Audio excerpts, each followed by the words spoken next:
Okay, so today we have a return guest, Eva Wieprecht. Did I say that right? That's right. That's totally And good. Yeah, she right. is become a really good friend of mine, a great support to me over the last, I don't know, 6, 7 months. And Mhm. obviously these are strange, challenging, stressful times. Yeah, And we are going to talk about fear, primarily, and coping with fear as it relates to Virginia Satir's work and our mutual interest and learning and our own personal evolution of her work. And I was wondering, Eva, if you'd feel comfortable to start us off with a meditation to help us and the audience get grounded and connected yeah. to ourselves. And why don't you start with that? Thank you. Okay, so let's take a comfortable position. I usually invite to put your feet really nicely grounded on the floor. Maybe we can close our eyes to focus inward.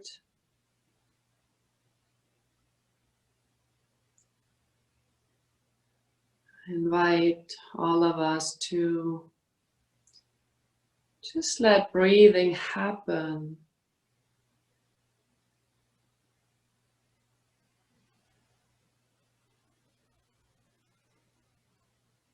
If you notice the breathing may be a little bit shallow, you can maybe even take a conscious deepening of breath.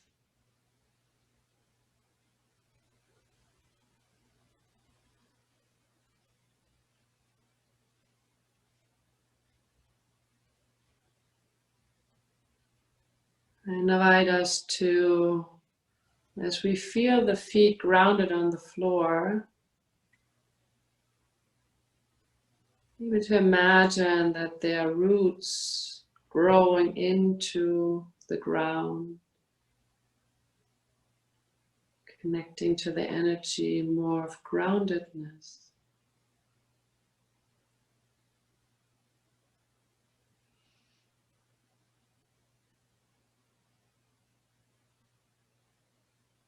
Maybe as we turn to that image, we can just allow the breathing to continue.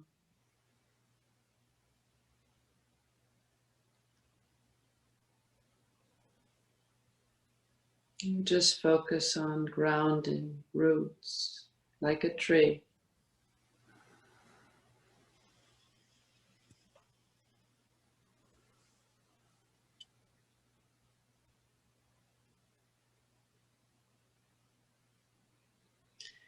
And now with the next breath, we can maybe imagine how we open a channel that is opening all the way beyond the head to open to the heavens, to the sky.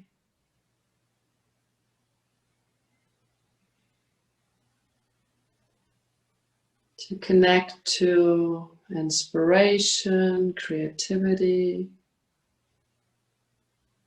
new imagination.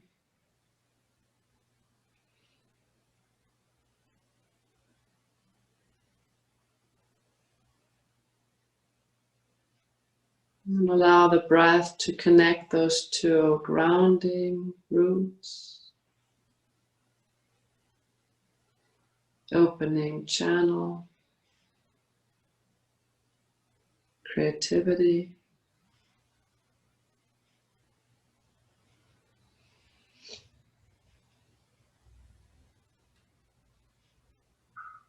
And maybe we can even set a quiet intention for this next moment, what we want to create, how we want to be. I really like to create is. And sense what simple word comes.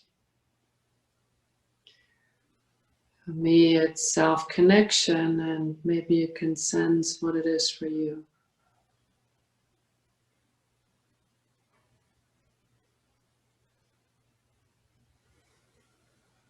And maybe we can also open ourselves to invite resources into our field. resources to connect, to guide, to align.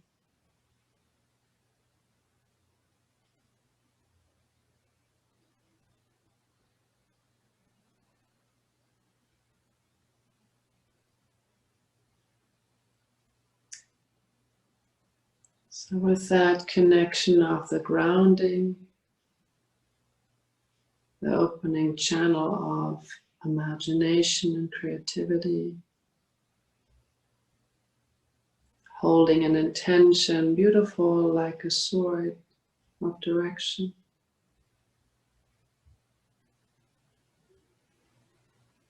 And open a space for resources to connect with. I invite each of us to take a nice connecting breath.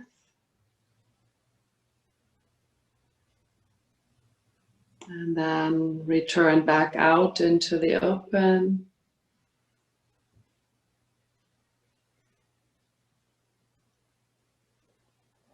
With whatever is present now. Gently.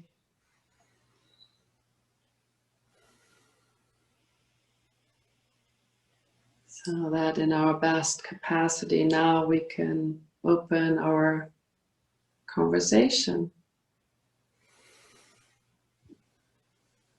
Thank you, Eva. Thank you.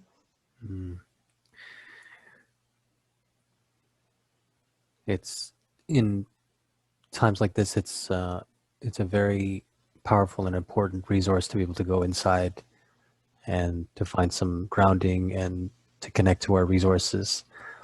Yeah.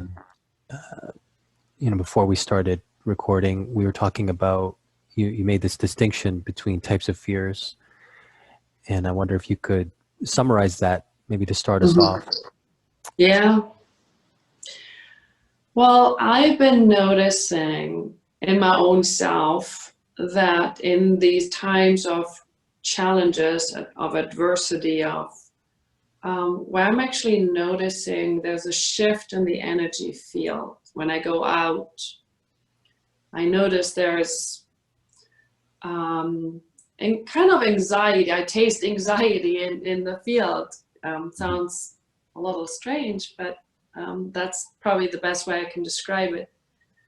And in connection to that, I'm also inside of myself noticing that I'm connected to a type of fear.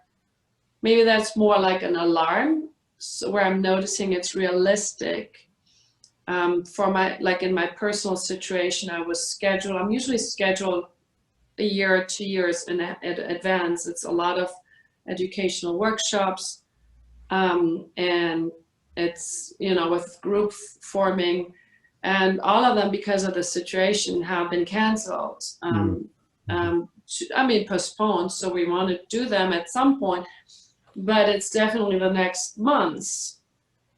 So from a certain point, everything has stopped, and it's just realistic that there's no income right now. And so I was connected to a realistic type of fear that is letting me know I'm in new territory, I'm in uncertainty. And I find that really a helpful guide, a really helpful, I need to be really alert and awake, because I need to reassess, I need to make some changes, and I need to kind of really look, how am I reorganizing myself in those times, and what's going to come in the future. So I find that actually a really nice helping guide. I was equally noticing there's a fear coming that is almost like an uninvited visitor, like, not even knocking on my door. It's just almost like it's already gotten comfortable in all the different places in my house. And it feels to me, it has a different quality. It's almost like there's a fear washing forward with an uninvited intensity. And my hunches, my senses here are, I want to say, like unintegrated, very young, vulnerable parts that have been experiencing helplessness, Mm. Unworthiness, not good enough, and and it really feels like raw energy that's really coming forward in a big wave, and that's a different beast. I Yeah. see it in a positive way. I do sense here is an attempt of my strong spirit that is seeking wholeness, that is really seeking, here's an opportunity as we all have to return home, so to speak, and social distancing. There's no less distraction, stay home. Now is an opportunity to actually have those vulnerable, unintegrated parts knock on your door again, metaphorically speaking, and maybe seeking a safe coming home. That's like how I try to make sense of it and give it an interpretation. Mm. And it needs probably different type of skills. And you know, in Virginia's work, we know the parts party, so different parts being represented different ways. So I see it as one of the maybe more negative related parts to me, the ones that have not been fully blessed and fully acknowledged and fully accepted. So when I'm in connection with that, I'm really trying to breathe and to ground and at least to hold the question, what is it that's, who is coming to visit me to return home? Mm-hmm. Mm-hmm. I like the distinction you've made, because I mean, I've heard other people describe it. Jeff Zeig, I don't know if you saw his 15-minute piece Yeah, on anxiety. He makes this distinction between fear and anxiety, and I think there's a helpful kind of fear that is yeah, activating yourself, because you know right, there's a concrete financial implication with the situation that we all have to deal with, and sure, that fear wakes you up to say, I need to be creative, I need to be resourceful, and to activate yourself towards that. And then there's a potential maybe anxiety, or at least a differentiated fear that may have to do with old wounds, yeah, childhood traumas or issues or experiences. And I think, you know, as I've been thinking about in the way that I've learned Virginia's work, there is this distinction that people talk about between reaction and response. So response, yes, reaction comes from, let's say, the more instinctual parts of the brain, the fight, flight, and freeze, and then response comes from the ability to make choices and to act from a place of congruence, meaning yes, you are in a place where you're feeling more whole. And mm-hmm. I used to have this duality of, here's reaction over here and here's response over here, and Right, and and I think that duality created an idealization of responsiveness and yes, choicefulness. But I yeah, think in the way that you're talking about it, one of the things that I'd like to add is, I think we're constantly fluctuating between these two. yeah, I think it's the order and chaos and the transformation of our personality that right, necessitates this kind of return to, you know, the primary survival coping, yeah, which is in a way the primary tools of what, let's say, we're born with, what we possess, from the first year of life. And when we're faced with a new situation, we always return to those more primitive ways of yeah, coping. And yeah, I and yeah, I totally, think that's important, because it sort of normalizes, I think, where we're all yeah, at, what we're all experiencing, and yes, that to then create an awareness or a consciousness that can encapsulate that, that can hold that energy, that it's like the parent who holds the child. The yes, experience of the fear is not the whole, but the energy that we're bringing to it. And I think one of the reasons why I wanted to talk with you about this is that we can hold that energy for each other as friends and as totally, colleagues, and that we might share, hopefully, that energy of our exploration today, that we can, as in mindfulness practice, we can be a witness to that which is an experience of overwhelm, of yes, fear, of whatever yeah, the experience we're having. But that's not the whole. The whole of us is something much deeper, what I would call the self.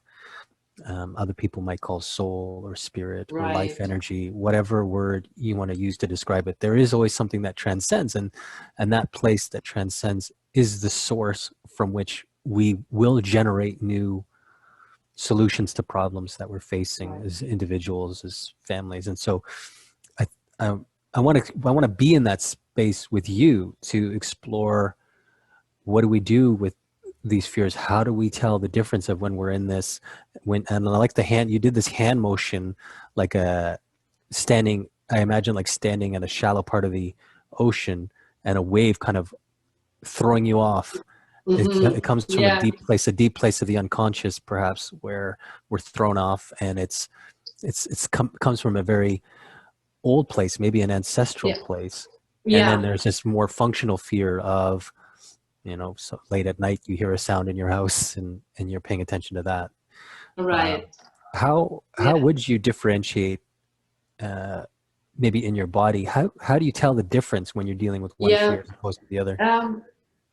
I think I'm still detecting. I'm still in my own detective story. Hmm. It's uncomfortable sometimes, but at the same time, there's also a tremendous curiosity because I'm noticing how much I'm like detecting, in my own self what's going on, and because I do like to inside out do my education. So whatever I am also bringing to others that may be helpful, that hopefully I've found not just something in theory, but really as a coach or therapist use of self, like Hmm. through my own reference experience. I guess the best way I can differentiate is that when I get into a place where I'm noticing really deep in my body a lot of shaking and trembling, there's like one signal. So you're talking about trauma. I do feel like I'm tapping into some trauma story there, and I'm noticing it by some trembling, some shaking in my body. Hmm. So that's one area. So I'm actually noticing when I get this, let's say, involuntary visitor, it's usually a very deep core body experience.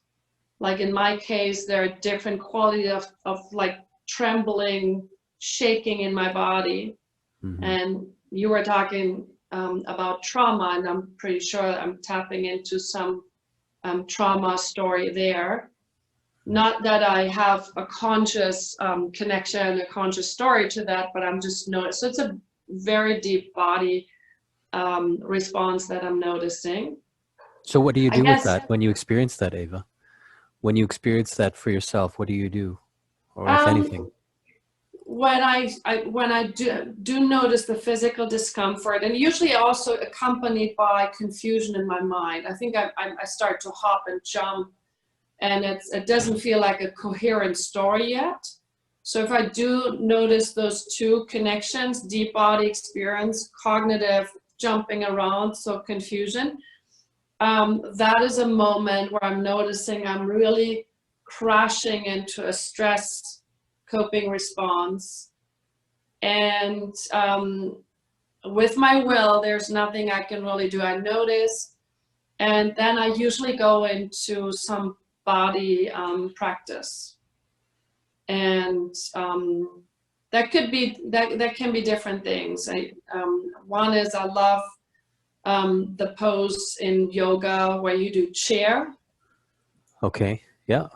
Yeah. So it's a Is it very like deep you're sitting rooted. on, yeah, you're sitting in an invisible chair? You mean it's Yeah, like it's almost like like a you're squat? sitting, and Mhm. and I'm noticing in those times I need to really sit very deep in the chair, so really feel my body Mhm. really strengthening, and really my feet grounding and rooting, and I really imagine what I was just proposing before, that I grow roots into the Mother Earth, and I'm really connected to that, and I'm Mm. really trying to dig into my strength of my lower body and to go down, to go lower, because I'm noticing I'm just bubbling up all these raw energies. Nice. Yeah. um, I have another very simple practice. I learned an acronym from my teachers, Robert Dills and Stephen Gilligan, and that's called the coach. Mm-hmm. And it's an acronym for different ingredients. And I started to translate those cognitive ideas into simple body movements, almost like a Tai Chi movement. So what I do is I do a simple repetitive movement that says centering. I center. And so mine is something like this, because C stands for centering, center. Right.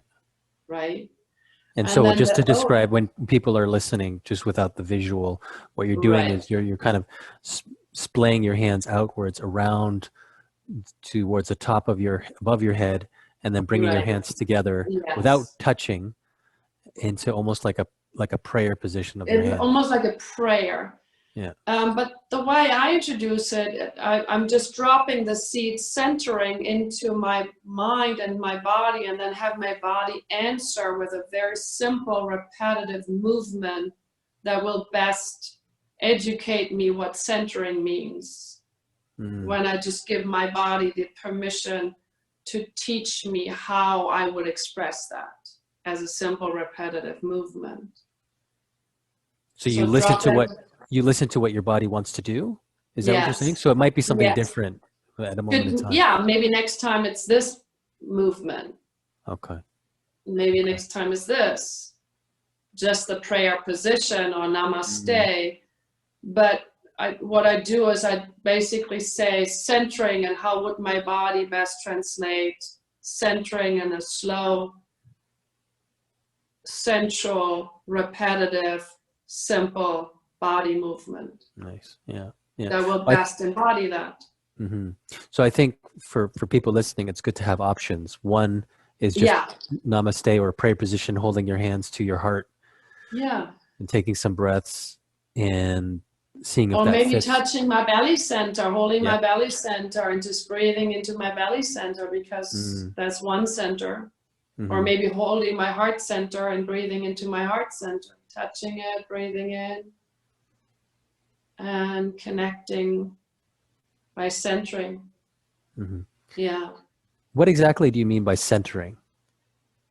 By center, well, I'm trained as a dancer, so when I think about centering, it usually is, everything is where you in order to have a very clear way of a pirouette or a jump or a certain movement, there's always a connection to the physical body center, which means my belly in this case. So in Pilates, they call it the powerhouse, just an area where I feel that I am very embodied and located and centered in my body. Grounded. I think grounding is another word for it, for me. Okay, so return to the body. And you mentioned a repetition, some kind of movement that could be repetitious as well. Yes. Do you find that there's a difference between holding a static position, like just a prayer position, and then what you were doing before, which is this elevation of hands and moving and bringing and centering it, just kind of like in yoga, right? Just going into mountain pose, and then, Yes, I definitely notice a difference. If I just do a static position, the possibility that I lock into some tense state is there. And that will activate a very different quality of inner experience and inner state. That usually what I'm noticing is when I tense, I lock, then I'm usually connected to a more conditioned experience. I think that's really, sorry, go ahead. Sorry, and if I wanted to really update the quality of my inner experience and update the quality of my state, then the fluidity will actually allow me to tap into the here and now, to the present moment, and really allow my body to teach me what it means when I lost the present moment and went maybe to the past without my conscious awareness.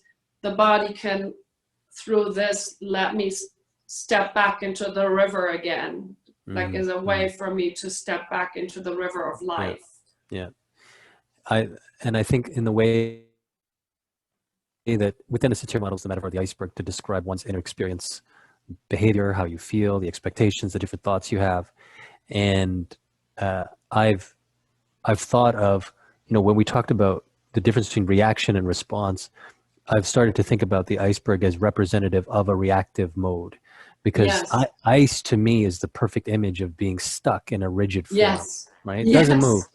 And Yes. if you look at Totally. a molecular level, Right. the structure of ice is rigid, and it's crystallized into a particular pattern. And just like, Yes. fear and anxiety would make you crystallize into a particular way, behaving and feeling and thinking. Yes. And what I like of what you're saying and making this distinction between where movement can be very powerful is you're Yes. embodying fluidity. And you use that word fluidity, which is to start to symbolically represent and to use a differentiated energy between ice and water. When you're Yes. Totally. moving, like in Tai Chi movements Right. or Qigong movements, or with, well, and this is where for me, yoga is a mixture. It has transitions, but you are holding static poses. And what I like to experiment with is being those poses, adding in some more fluidity. So there's a play with the rhythm of Yes. what yoga can be. And then Yeah. different practices will have different degrees of hold. Some hold it Yeah. for 90 Yeah. seconds, some hold it for 30. But I think whatever that position is, to play with movement and to play with shaking, to play with swinging, right? So Mhm. if you're holding like a warrior pose, just allowing Yeah. your arms to move and to dance and to Right. and then I think that's also so good for the body. It's so good for your muscles and so good for releasing tension, to play with movement. Right. uh, Yeah. and to not be in a very static practice, but to really enjoy different types of movements as Right. well. So I like what Yeah. you're saying. You're not prescribing a particular way of centering, and we're talking about certain principles of No. centering that I think could be very helpful for people. Yeah. No, I'm basically giving the lead to my body, because the body knows where now is. Hmm. And my mind can wander many ways. So I'm basically dropping the seed. If I ask my body what centering may look like, and then sense what if I give my body freedom to move, what natural movements occur, and be with that and just notice, so that my mind can take a step back and my body can do its own thing, and I do it in a Hmm. repetitive way. Well, And then it does become like a Tai Chi or yeah, Qigong type of fluid river-like movement. yeah. You have a lot of experience and expertise in terms of moving your own body, your formal Mm-hmm. training as a dancer. When you're working with people, do you find that it's helpful for people that are very disconnected from their bodies to Yeah. give them some rudimentary movement patterns that they can play with initially? Or Yeah, do you tell them to go from the inside out, like what you are talking about doing with yourself? I do both. Usually I use myself as an instrument for education. So I will offer my own movement and say, maybe you want to try mine first, if it's a confusing question to Hmm. be answered. And maybe you just want to start with my movement and then sense what out of that repetition. So I model, and then they can repeat it, and then by tuning into that, maybe that then it allows to emerge your own natural movement that comes from that space. Yeah. So I go Yeah. both ways. I say, here's how I do it. Maybe you want to do it with me, and how that feels. Yeah. And then I we think, can repeat it. And yeah. then you do your own thing and let it just emerge, and allow yourself to be surprised Yeah. what your Yeah. body wisdom knows. Yeah. Yeah. I think, on the topic of fear, when you're guiding and supporting people to having a new experience of their body, which means a new experience of consciousness, it's nice to give a scaffold, you know, when we think about attachment and providing a secure base from which people can explore. Yeah. We're present with our attention and with our instruction or something like that, and then to allow that exploration to occur. Because what I've found with movement, with breath, that the greatest experiences happen when you are free. You are completely Yeah. spontaneously engaging in Right. what is being demanded or required in the moment, and then you get Yeah. into a flow. But I think with any kind of practice, whether it be movement or dance or breath work to explore certain mental states, or therapy, it having that scaffold and having that structure initially is really helpful. So I don't want to lose the acronym, because we just started with C, and Yeah, we we talked start with quite a lot C, about right? it. So coach And so, is made yeah, of can we go C, back and to then that? there's O, and Mm, O means opening. okay. So basically, I open my mind, I open my heart, I open myself to whatever's there. So there's centering, then there's opening. Okay. And then I Why is that just, important? Why is that important to be open? That sounds like opening awareness of being aware of what's going on. Is that what you mean? well, that's the next one. The second one, then Oh. the third one is awareness, open, and then awareness. Mm-hmm. Open your awareness. So to me, it's kind of it's almost like a fluid dance of connection. So there's centering, that's opening to awareness. And then the other C is connecting, meaning self-connection, connection to resources, connecting to, I don't have to do it alone. Maybe I can seek in support. Okay. So I want to slow you down, because openness and awareness, especially at a time like this. So I see how the centering can help that, but in terms of cognitively, emotionally, relationally, what are, maybe you can give an example or walk us through what you mean by that open, because the way you described it, it's hard for me to see a difference between openness and awareness. They sound like the same step. Are they different, Yeah, and in what way are they different?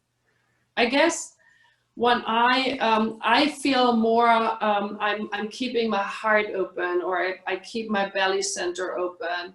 Awareness is much more in the cognitive mind. I'm using my senses. I'm seeing, I'm hearing, I'm looking more to the outside. I'm more aware of what's going on around of me. So I guess the opening is, to me, much more related to, I really want to sense that I stay open in my heart to myself and to anything else that's going on. It sounds like setting a goal or a higher level intention, Yes, like, yes, and entering into maybe a more transitional play space before getting to the concrete thinking and yes, awareness at that yeah, level. It's like an intention for compassion, or an yes, intention absolutely. for Also forgiveness, curiosity. Opening curiosity. also means for me curiosity. When I'm in the space of opening, I feel a little bit more playful. I feel a little bit more of a sense of humor, maybe, and even in stressful times. Mm-hmm. So it's again fluidity too. I think it's more of there's more rhythm and not as stuck Yeah, that I may yeah, feel when I'm hitting this place of fear. yeah. I like that. I think it's connecting to our inner wisdom, maybe Yes, our deeper values or yearnings, the yes, or the experience we're trying to create. Like, I want to create a playful experience, or I want to create a loving experience, or I want to create a right. peaceful experience. Does that fit with how you think about opening or Totally. And openness? also, I'm open to what is, giving myself permission not to change it, not to Mm, fight it, not to withdraw from it, not to deny it, but to just kind of open. What I'm experiencing right now is X. So open to right. Yeah, yeah. what actually is happening. So level one, congruency, just, you know, to talk about the in the satir language. So it's the opening of my inner experience. This is what's going on, and I'm not trying to fight it or ignore it or deny it or Yeah. anything of that. Right, right. You're transitioning from a survival coping pattern into something else.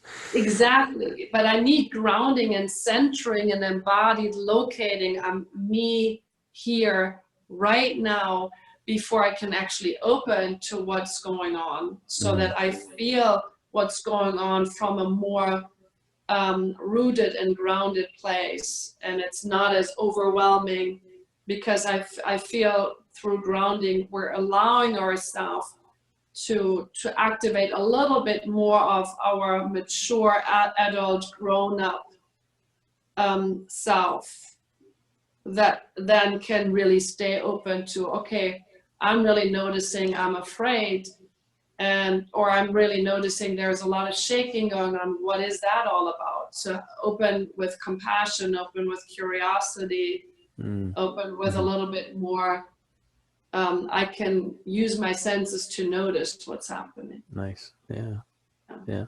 And that And then, leads naturally to awareness. I am aware to the outside, to the inside. I'm using my senses a lot more. mhm. And I guess my movement about awareness would be, I'm expanding from tunnel vision to open and aware and, you know, around. Mm, Like, so my movement would be something like this. right. Okay. So then for each of these, I you have a do. physically I embody an create a action. dance. I Yeah. create a coach dance. Nice. Okay. Right, I totally create a coach dance. So there's centering here, opening looks for me like this, And what you're doing, and awareness looks like yeah, this. and so most people will be just listening to this and they're not seeing what you're doing. So what you're doing is, you want to describe your hand movements. So your hands are palm up, kind of reaching out in front of you, and then kind of spreading outwards. Yes, And then, so that's almost openness. like a giving gesture. That's Hmm. the opening. Nice. And And then then the, awareness, I'm almost like pointing towards my head and then facing my hands towards my head. And then I start to expand my arms outwards. mm, So I feel that I'm opening my awareness in my mind, in my head, and hmm. my hands are helping me by opening Yeah, intervenes. your hands are open, your eyes and your ears, Yeah, everything's starting to become open. exactly. And Um, then the next Great. piece Okay. of the acronym is connection. Okay. So connection to resources. I think you're. Yeah, exactly. And I guess it's also self-connection. You know, I connect to myself, to my inner self. I'm here, I'm okay, I'm with myself, I am connecting to myself. But then also maybe thinking, what is it that I could connect to? What are my resources? Is it nice to reach out to a friend and talk to Tim Mhm. because I'm having a bad hair day? You know, like, I think it's also the very little practical things Yeah. to get a clear mind, to get this awareness. Oh, I have friends that I can reach out and say, hey, Mm. I would like to talk to you. Can we talk something through? Or maybe journaling is helping me to connect to some resources, or then maybe a specific song that is allowing me to find a different connection to myself. Mm. Maybe it's doodling. I don't know. You know, it could be an activity that allows me to So get more. I want to rewind back to, because what you were saying about awareness, I think the important step in that is becoming aware of the feelings, what you see, what the situation is, what the reality is. It's like Yeah. assessing the problem state, Yes. assessing what's painful. And, Exactly. you know, in my work with people, um, it's often, most of the time, even though there's a negative emotion, anxiety, anger, depression, uh, you know, jealousy, they get into comparison traps, whatever that negative experience is, there is a resource in there, and we have to Yeah, tap into and try to understand that deeper seated need. And I think what right. you're talking about with connection to resources or connection to yourself and how you're describing it, I would describe that as the development of choices Mhm. and resources to meet that Yeah, need. Right? So yeah, you're starting to manifest and move towards an expression, whether it's I need to say this to my partner, or I need right. to take do some more meditation or eat healthier. You're coming to this sense of Exactly. choice and concretizing this process that you're describing, which is a Yeah, transformational process, right? It's a change totally. process. Totally. I Yeah. mean, I really think about the beautiful quote from Virginia, awareness leads to choice. That's why I totally see it as a sequence. If I'm grounded and centered and I start to open to what is rather than wanting to be different, but I open Hmm. to what is, then I can open my mind and be aware. And that awareness will actually allow me to have some choice to say, oh, that's a confusion. I am not completely alone. Hmm. There are resources. There's things that I could do for myself. I may just have locked the door for some moment and forgot about them. Hmm. Hmm. So to me, that whole sequence allows me to reopen the door to know what I know in a better state, where I just know there are people to reach out to. There is music that helps me to shift my state. There may be practices that I can turn to, and different things that allow me to not just feel completely alone, but reconnect, re-access the bigger me, the bigger self, Hmm. more and more. Great. Great. And yeah, moving through this door of choices. And then if that's the case, we can actually create a holding space in ourselves where all the many different experiences can have a respectful and accepting space. And that's the holding. Is that the H in the coach? That's the H at the end. Yeah, the H is holding. And that means I can create a hospitality space within myself that invites every possible experience in. And to me, the holding space is also I want to say, the analogy to the deeper self. If we are in that deeper self, in the I am, in Virginia's terms, we are in that holding container where every possible experience has a good, positive, comfortable, accepted, respected, I guess, chair at the meeting table, Hmm. or place at the party, or be an invited guest and not the flooding fear that says, hello, I'm seeking Hmm. integration. Hmm. Hmm. And I think, I mean, given this whole situation with the coronavirus and how everyone in the world's being impacted at different stages, I think that we're having to do things differently, right? The way Yes, that the simple things, the way we are staying at home, the way that we have to do our grocery shopping now. I was in the right. grocery store and I was telling you, we almost weren't able to meet today because I was in this giant lineup and there were marked lines where people had to stand, and there were new elements. We talk about the foreign Right, elements in Virginia's process, right. new elements of large glass sheets encapsulating the cashier.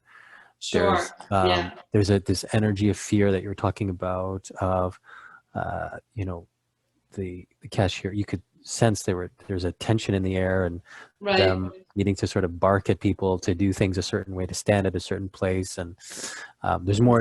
there's more rules, there's more safety precautions that are Yeah, new, that are foreign elements for people, that are generating a lot of mm, chaos because they're in the right. unknown with Yeah. these are new guidelines, these are new procedures, these are new behaviors we're all engaged in. I'm seeing all of my uh, clients, my people that I support through therapy, through Hmm. video or phone, And so there, we're transitioning into this space, and it's Yeah. new, and it's scary. You know, I'm very concerned about, is the quality of our work going to be the same as what it will be in person? And you know, for the most part, it has. And in some ways, I think this is the exciting thing, I think, about being in a new place, because we're having to resource, as you talked about, create options and choices amidst Right. this very scary and unusual situation where everything, pretty much everything that we're used to, is now different. Right. And Totally. how can we still connect? How can we still nurture ourselves? How can we still work? How can we still function as a society? And I think taking that time in a process of what you're describing, to be connected to yourself, to connect to your resources and yourself, is really important, because we're going through this process of change. And Virginia Right. described this process of change as, you know, you're initially in a status quo, things are familiar, you're Right. comfortable, you know what you have, you have a model of prediction for what's going to happen. Right. And then the foreign element comes in this You know what you case. know. Yeah, a foreign element comes in to shatter that, and to change, and to say what you knew no longer works, no longer Exactly. fits with the situation, and now you're in Right. chaos, you're in the Yeah. unknown. And there's a recalibration and a process of experimentation through that, that creates a new status quo. Yeah. And then we're trying to practice that. So we're right now, we're trying to create stability through social distancing, and then everything that entails in terms of, how do I function as a family? How do I function in my Exactly. work? What are those behaviors? And Exactly. I think we all feel like we have two left feet, or our dominant hand is not even around our dominant way of thinking. And so it feels clumsy. It feels, and sometimes you feel helpless and hope. I feel like really kind of at the whim of Yeah. things, and trying to catch your bearing and finding your grounding, finding that centering, I think is really important. So Yeah. I'm glad we explored that. And to the extent that we can do that with each other as friends, and as with family Mhm. and our loved ones, and with ourselves through our own individual practices, I think that's such an important initial place. Was Yeah. there anything else about holding that you wanted to describe? I really like that word, holding. I think of Well, I guess contained the other, spaces. Mm-hmm. I think the other term is also the idea of hospitality, so that Mm, I really become a guest house in the sense of Rumi, that, you know, you welcome your fear, you welcome your depression, you welcome your joy, you welcome your confusion. There is a capacity in us where we can create a guest house that is friendly and welcoming, and says, whatever mood you're in, we want to welcome you. mm, And so when I think of holding, I think of a big tree, like a sequoia tree. I love the big, old, deep sequoia trees. So I feel like when my little eye is getting confused and in chaos and stressed, that I remind myself that I'm also equally the sequoia tree. And what is the and what I see, the image that comes to me, I did study at Santa Cruz at the university for some time, and the sequoia trees sometimes constellate in a circle, and I think they call it the mm, cathedral or the dome. And as a student, I loved to locate myself right into the middle of the circle of the redwood trees, of the mm. sequoia trees, and just kind of look up, because the way they constellate is really in this beautiful circle, and it feels like you're in the womb again, or you were in the, I don't know, Wow. you're in a Yeah. cathedral again. Yeah. And Yeah. when you look up to the sky, you can see how the branches are kind of leaning more into the middle. So it's almost like it's closing. So it's really a safe space. So when I think of holding, I'm also thinking about what needs to be activated is a psychological safe space. And I think that's Mm, what we do for our clients, what we do when we're really good with friends, to be a safe space in the relationship, to be a safe container. And I hope the skills that we're really good at in our profession, that maybe we can also turn those same safe space skills to ourselves. Yeah, it's interesting the way that you describe holding as the final step, because I think when we contain and we process and transform our inner experience, our negative Yes. emotions, we then Right. become safe to be around, Right. because we're not projecting our anger, Right. we're not hooking people with our unmet needs Yes. unconsciously.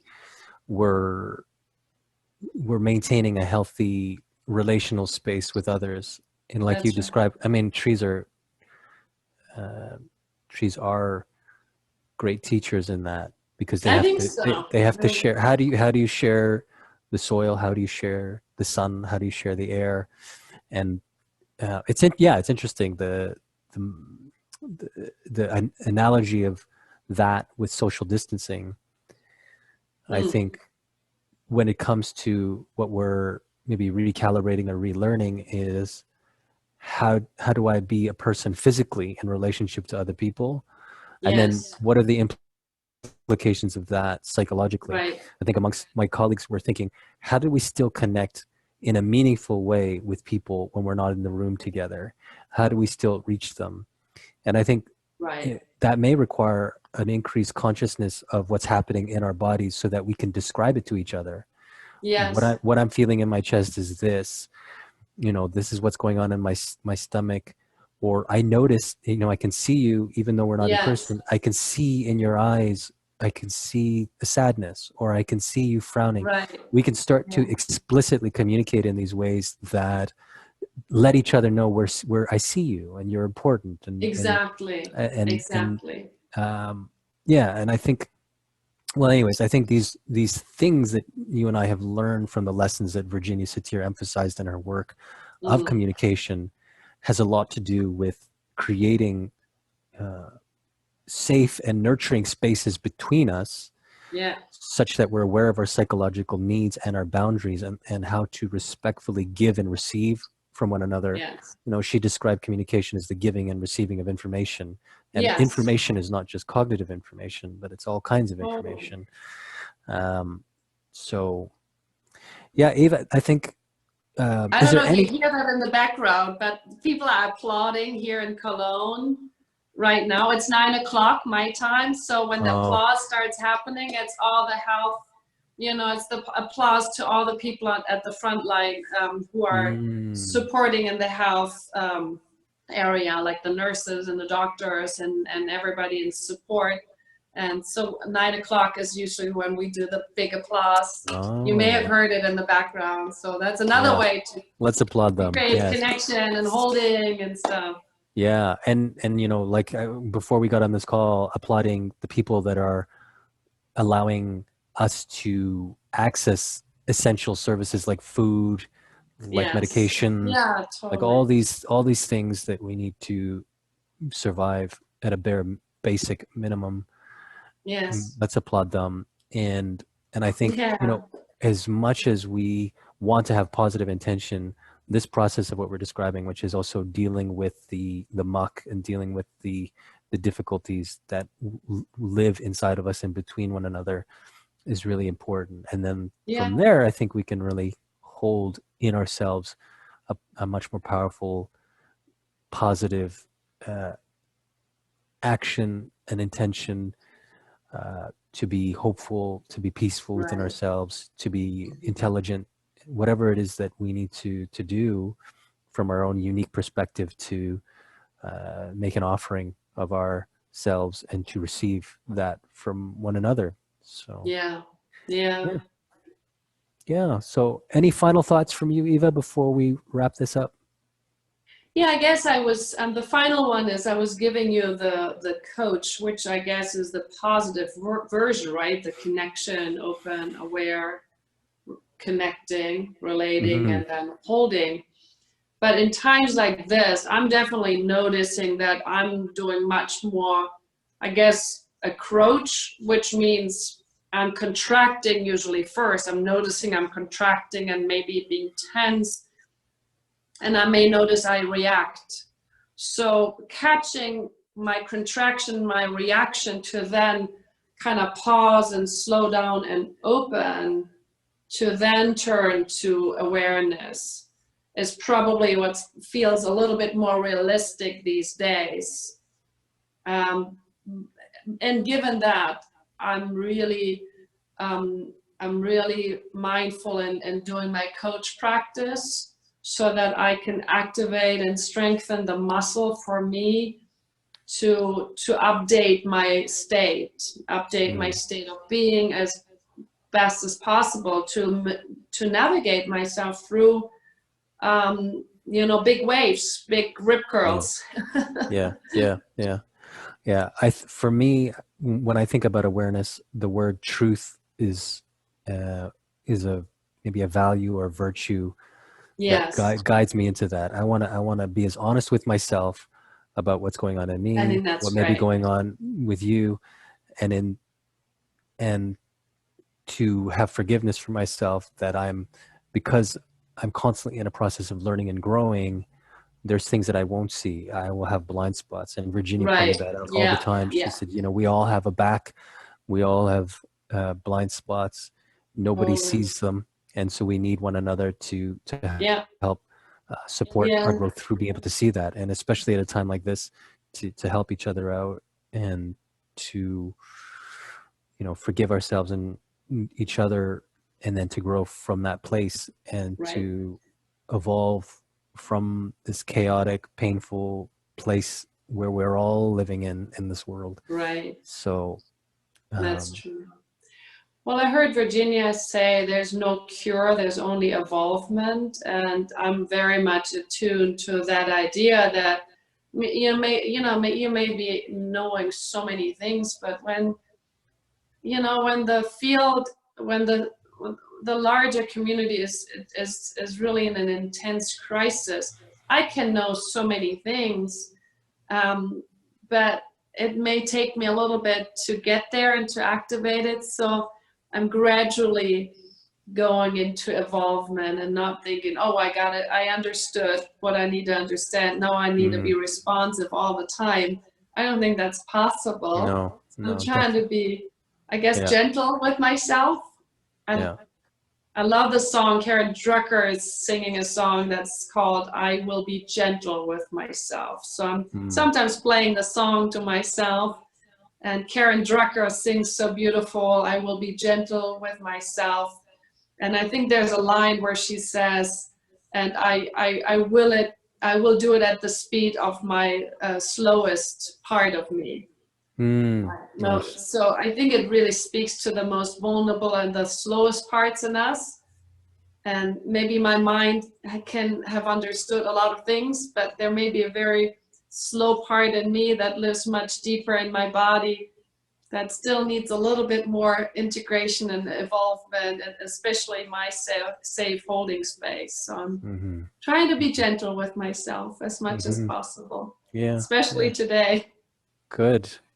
Well, it was a joy being able to hear from you and to share this conversation, and to be able to share whatever ideas that other people may be able to use of this, and hopefully this can be helpful to others. And I wish good health and safety and patience and the best of intentions that each of us can generate out into the world. And I thank you, Eva, for being who you are and constantly evolving yourself, never stopping. And I look forward to our next conversation. Me too. I thank you very much. And I was very touched in our conversation before we started and during. And so thank you for your precious time, and thank you for the quality of your presence. I think it's a big gift. Thank you.